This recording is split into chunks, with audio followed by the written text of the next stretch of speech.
और मैं हूं आपके साथ श्वेता टंडन। लॉकडाउन के बीच आज शाम से रमजान उल मुबारक का पाक महीना शुरू होने जा रहा है, जो कि साल में एक बार ही आता है। मुसलमानों के लिए रमजान का महीना बहुत ही खास होता है। मुसलमानों का ऐसा मानना है कि रमजान का महीना बरकत का महीना होता है और इस दौरान वे दिल खोलकर अल्लाह से दुआ करते हैं।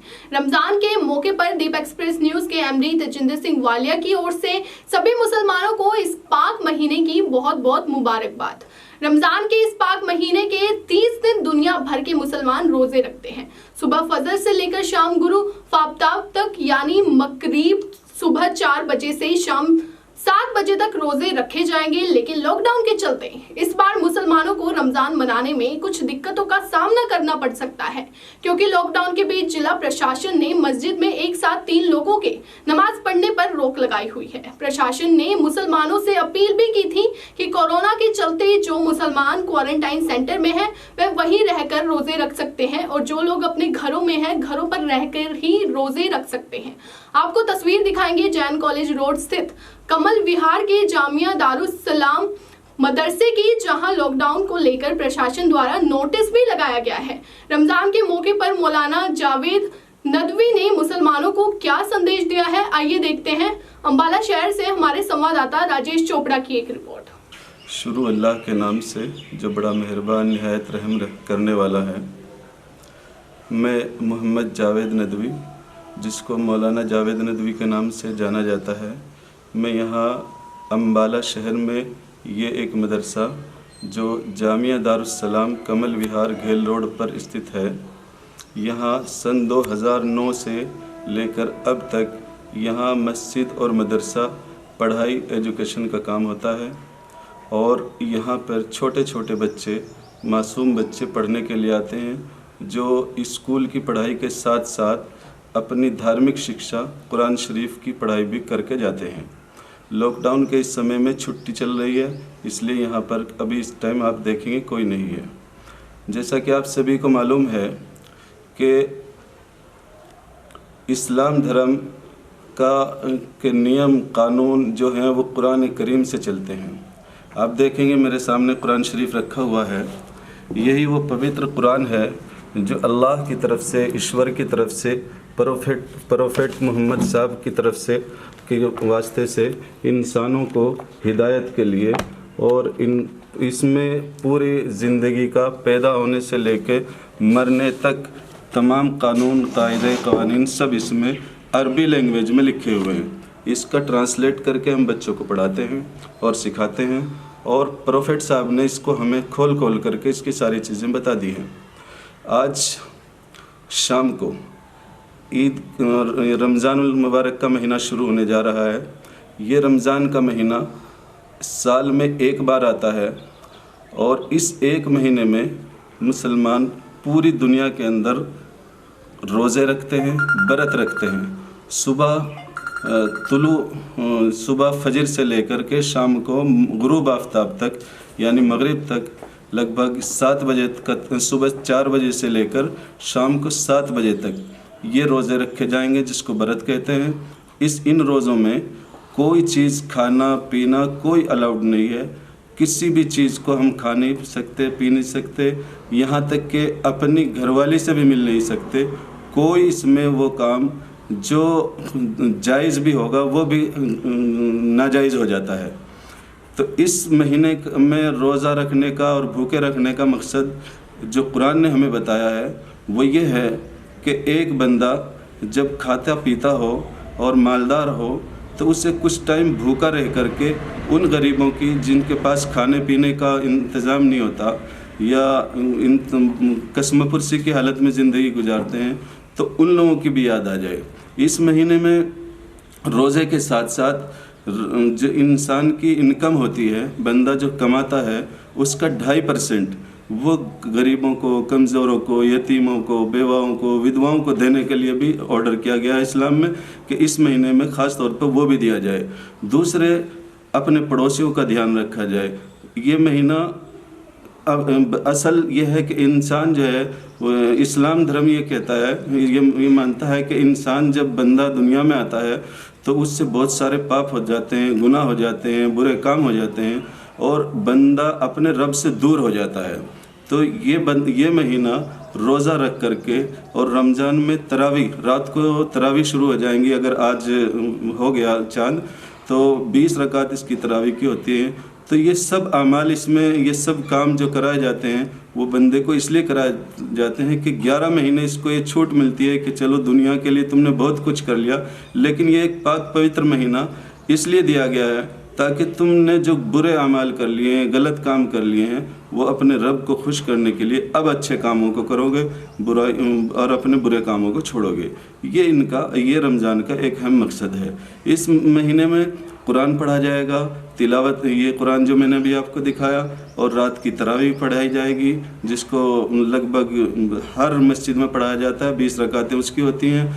और इस हदीस में आता है, एक हदीस का मतलब है प्रोफेट साहब ने जो चीज़ें हमें बताई हैं उसमें बताया गया है, अरबी का शब्द है, मैं वो आपको बता देता हूँ। मन साम रमज़ान ईमानन व इहतिसाबन गुफ़िर लहु मा तक़द्दम मिन ज़ंबी औ कमा क़ाल, कि प्रोफेट साहब फरमाते हैं कि जिस बंदे ने रमज़ान के महीने में रोज़े रखे, व्रत रखा, और सिर्फ उसका इरादा, उसकी नियत, उसका इरादा ऐसा हो कि वो अल्लाह को, अपने रब को खुश करने के लिए कर रहा हो, उसको दिखावे के लिए ना कर रहा हो, तो उसके पिछली ज़िंदगी में जितने भी गुनाह उससे हुए हैं, जो भी पाप उससे हुए हैं, जो भी बुरे कर्म किए हैं उसने, वो सब के सब माफ़ हो जाते हैं। और बंदा अपने रब के सामने ऐसा हो जाता है जैसे वो अपनी माँ के पेट से आज ही पैदा हुआ हो।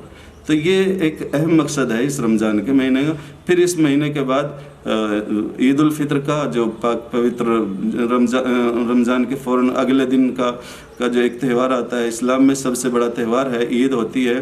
तो ईद का दिन भी इसीलिए कहा गया है कि बंदे ने एक महीना, पूरा महीना रोज़े रखे और रात को खड़े होकर के लंबे टाइम तक उसने नमाज़ें पढ़ी, तरावी पढ़ी और गरीबों का, यतीमों का ध्यान रखा। तो उन सब चीज़ों को बदला देने के लिए एक खूबसूरत दिन, जिसमें सब लोग, पूरे महल्ले, कॉलोनी के, पूरे शहर के लोग एक जगह आकर के नमाज़ पढ़ते हैं और अपने गुनाहों से तौबा करते हैं। अल्लाह अपने फरिश्तों को मुखातब करके उस टाइम कहता है कि मेरे बंदो, जिसने अपनी पूरी मजदूरी कर ली है तो उसका क्या हक है। फरिश्ते कहते हैं कि उसको उसकी मजदूरी दी जाए, कि तुम गवाह रहो कि इन लोगों ने, जिन्होंने रोज़े रखे, जिन्होंने रमज़ान में तरावी पढ़ी, इन सब के गुनाह मैंने माफ़ कर दिए हैं। तो ये एक मकसद है इसका। तो जनाब, ये औरतें, मर्द और बच्चे सभी रखते हैं ये रोज़ा?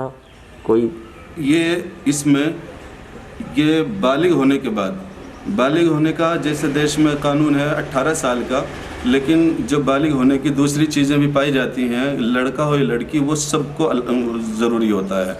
बच्चों के लिए ये ज़रूरी नहीं है, लेकिन फिर भी बच्चे शौक़ में इसको रख लेते हैं, वो लेकिन उनके लिए ज़रूरी नहीं है। जैसे आप ये मदरसा चला रहे हैं, यहाँ छोटे छोटे बच्चे इस्लामिक तालीम भी हासिल करते हैं, तो इसके साथ साथ उनको भाईचारे का संदेश भी पढ़ाया जाता है? उनको पूरा भाईचारे का संदेश पढ़ाया जाता है और उनको देश का, दुनिया का सब कुछ सिखाया जाता है। अपने महल्ले पड़ोस में कैसे रहना, देश के में कैसे रहना, अपने मुसलमान के साथ कैसे ताल्लुक़ रखना, गैर मुस्लिम के साथ कैसे ताल्लुक़ रखना है। प्रोफेट साहब फरमाते हैं, एक वाक़या लिखा है, हमने अपनी किताबों में पढ़ा है, हम बताते हैं अपने बच्चों को कि प्रोफेट साहब ने एक बार अपने पड़ोसियों के बारे में बताया कि आपके पड़ोसी का ये हक़ है, ये हक़ है, ये हक़ है, इतने हक़ बता दिए। तो पास में बैठे हुए साहबा उनके साथी थे, उन्होंने ऐसा लगने लगा कि प्रोफेट साहब हमें अपने विरासत में भी हक़ ना देने लग जाए, इतनी रियायत रखी गई। ये सारी चीज़ें बताई जाती हैं। अभी 2 दिन पहले हम लोगों ने यहाँ के पूरे स्टाफ ने जा कर के, जैसे अभी लॉकडाउन का समय चल रहा है, हमने पुलिसकर्मियों का स्वागत किया, उनका फूल मालाएँ पहनाई, इस्तकबाल किया। उसकी वीडियो भी कई अखबारात में भी आई और टीवी चैनल पे भी चली हैं। तो हम लोग सब करते हैं और मिलजुल के, हमारे यहाँ लोकल विधायक हैं वो भी आते हैं, MP साहब हैं वो भी आते हैं, रतनलाल कटारिया जी भी आ चुके हैं हमारे पास। सब हमने अभी इस लॉकडाउन के समय में, ये हमारा पूरी कॉलोनी में आप पूरी पूछ सकते हैं जाके, हमने घर घर जाके राशन की किट बांटी है और इधर हीरा नगर और पूरे इलाके से आ करके हमारे पास खुद लेकर गए। हमने लगभग 1200 किट्स इसी लॉकडाउन के समय में बांटी हैं और ये पूरी कॉलोनी में हमने खुद जा करके बांटी है। तो तो हम लोग मेल मिलाप ताल्लुकात आपस में, ये देश चूँकि एक ऐसा है जैसा एक बागीचा होता है, उसमें तरह तरह के फूल होते हैं, वही बागीचा सबसे खूबसूरत समझा जाता है। तो बिल्कुल इस देश में भी मुख्तलिफ बहुत सारे लोग, धर्म के लोग पाए जाते हैं। इसकी खूबसूरती यही है कि यहाँ हिंदू, मुस्लिम, सिख, ईसाई आपस में मिलजुल कर रहते हैं। ये हम सब का पैगाम है और यही भाईचारे की हमें ज़रूरत है। इसी में देश का भला है, इसी में हम सब का भला है। तो जनाब, इस मदरसे में कुछ हिंदू लोग भी इबादत करने आते हैं? इस मदरसे में हमारे पास जो टीचर हैं, एक सिख कम्युनिटी से हैं, एक हिंदू कम्युनिटी से हैं। वो प्राइमरी की हमारी एजुकेशन जो बच्चों को पढ़ाते हैं वो करते हैं। और हमारे पास मुस्तकिल झाड़ फूंक के बहाने, और कई लोग जो कचहरियों में काम करते हैं, कोर्ट कचहरी में, वो उर्दू पढ़ने के लिए हमारे पास आते हैं और हमसे सर्टिफिकेट लेके भी जाते हैं, उनको सर्टिफिकेट भी देते हैं। ऐसे कई लोग हैं, अभी इस टाइम नहीं दिखा सकता मैं, लेकिन वो हर दिन आप देखेंगे कि 2-4 लोग हमारे पास हर टाइम मिले। वकील अच्छे खासे पढ़े लिखे लोग हमारे पास पढ़ करके जाते हैं, और वो सब गैर मुस्लिम ही होते हैं, सिख होते हैं या हिंदू तबके से होते हैं। और हम उनसे कोई फ़ीस नहीं लेते, हम फ्री पढ़ाते हैं उनको, कोई एजुकेशन के नाम पर हम किसी से कोई पैसा नहीं लेते। तो जनाब, ये जो शिक्षा है, इनको उर्दू में ही लिखाई पढ़ाई जाती है या हिंदी का भी? पूरी प्राइमरी का जो सिस्टम है वो रहता है, सिर्फ एक सब्जेक्ट ऐसा रहता है जिसमें उर्दू, दीनियात और कुरान शरीफ, इसमें एक सब्जेक्ट रहता है एक्स्ट्रा। बाकी पूरा प्राइमरी का जो सरकार का सिलेबस है उसी हिसाब से पढ़ाई होती है। तो जनाब, एक और चीज़ आपसे पूछनी थी कि जैसे माह रमज़ान है, जहाँ तक मेरी नॉलेज है कि शिया और सुन्नी 2 कौम हैं इसमें। तो ये शिया लोग, ये जो रमज़ान माह का महीना चल रहा है, कि या सुन्नी लोग ये इसको रमज़ान शिया सुन्नी किसी का कोई इख्तिलाफ नहीं है। सब लोग इसमें रोज़ा रखते हैं, सब रमज़ान में रोज़े की ये इबादत करते हैं। थोड़ा सा डिफरेंस है कि शाम को जब हम इफ्तार करते हैं, रोज़ा खोलते हैं, उनके यहाँ 10-15 मिनट का फ़र्क रहता है, बस इसका है। इसके अलावा कोई हमारे शिया सुन्नी में कोई इसमें अलग अलग कुछ। तो कुरान शरीफ भी एक ही है? कुरान शरीफ एक है, दीन एक है, कुरान एक है, नबी एक है, प्रोफेट साहब एक है। मस्जिदें भी एक ही हैं? मस्जिदें अलग अलग रहती हैं। मस्जिदें अलग रहती हैं, इमाम अलग रहता है, उनका इमाम बड़ा होता है शियों का। वो हमारे इन इलाकों में नहीं पाया जाता, लखनऊ वगैरह में, यूपी के कुछ इलाकों में मिलेगा। हमारे यहाँ सब लोग सुन्नी ज़्यादा हैं, सुन्नी लोग रहते हैं। धन्यवाद जनाब, शुक्रिया आपका भी बहुत बहुत।